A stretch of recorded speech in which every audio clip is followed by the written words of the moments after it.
Dictation शुरू होगी 3 second बाद। पाकिस्तान और हिंदुस्तान के मध्य सीमा रेखा का विनिर्धारण और साथ ही जनमत संग्रह पूर्णतया दूषित थे और हमारे नेता आने वाली पीढ़ियों और देश के हित को विचार में रखे बिना स्वाधीनता प्राप्ति के प्रयोजनार्थ अत्यधिक जल्दी में थे। इसीलिए आज की समस्त समस्याएं उत्पन्न हुई हैं। न्यायालय बराक घाटी और साथ ही असम घाटी के समस्त हिंदुओं से अपील करता हूँ कि वे एक साथ बैठकर शांतिपूर्ण हल खोजें, क्योंकि हमारी संस्कृति, रूढ़ियाँ और धर्म एक हैं। हमको मातृभाषा के आधार पर एक दूसरे से घृणा नहीं करनी चाहिए। इसके अतिरिक्त न्यायालय यह उल्लेख भी करता है कि उसके विचार में वर्तमान राष्ट्रीय नागरिक रजिस्टर प्रक्रिया त्रुटिपूर्ण है, चूँकि अनेक विदेशी भारतीय बन गए हैं और मूल भारतीय छूट गए हैं, जो कि अत्यधिक दुखद है। न्यायालय इस बात को स्पष्ट करता है कि किसी को भी भारत को एक अन्य इस्लामी देश बनाने का प्रयास नहीं करना चाहिए, अन्यथा यह भारत और विश्व के लिए सर्वनाश का दिन होगा। न्यायालय को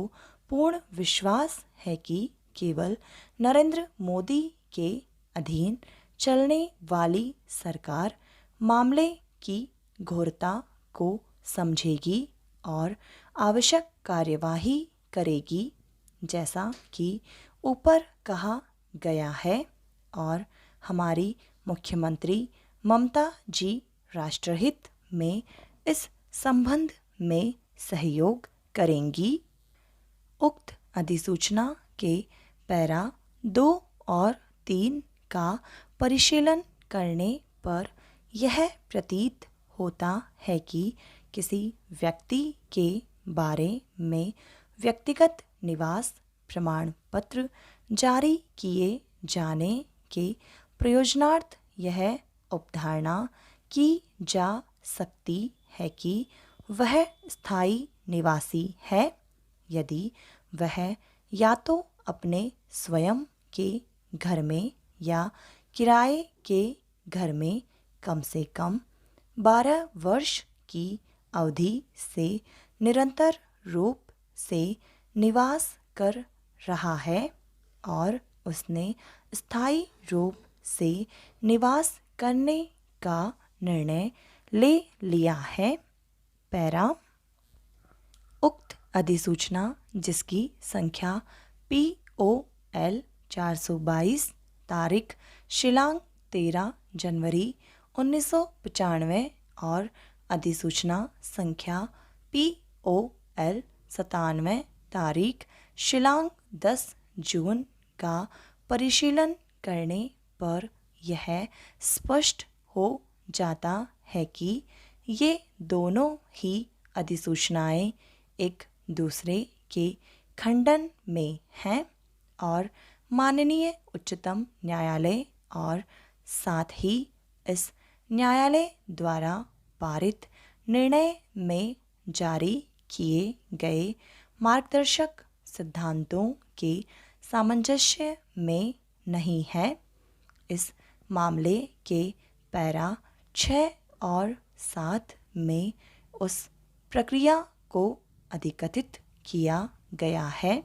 जिसका पालन अधिवास प्रमाण पत्र प्रदान किए जाने के प्रयोजनार्थ किया जाना चाहिए। माननीय उच्चतम न्यायालय द्वारा पारित निर्णय और साथ ही इस न्यायालय द्वारा पारित निर्णय, जिसको ऊपर उद्धृत किया गया है कि विश्लेषण के पश्चात न्यायालय की सुविचारित राय यह है कि मेघालय राज्य में स्थायी रूप से निवास करने वाला या कम से कम 5 वर्ष निवास करने वाले किसी व्यक्ति को अधिवास प्रमाण पत्र के लिए आवेदन करने का अधिकार है और उसका अधिवास प्रमाण पत्र इस न्यायालय द्वारा पारित निर्णय के पैरा 6 और 7 में की गई मताभिव्यक्ति के अनुसार जारी किया जाएगा। तथापि ऐसे व्यक्ति के मामले में छूट प्रदान की जाएगी जो राज्य में स्थानांतरण पर सेवाएं प्रदान करने के लिए आता है। इस मामले में 5 वर्षों की अवधि पर विचार नहीं किया जाएगा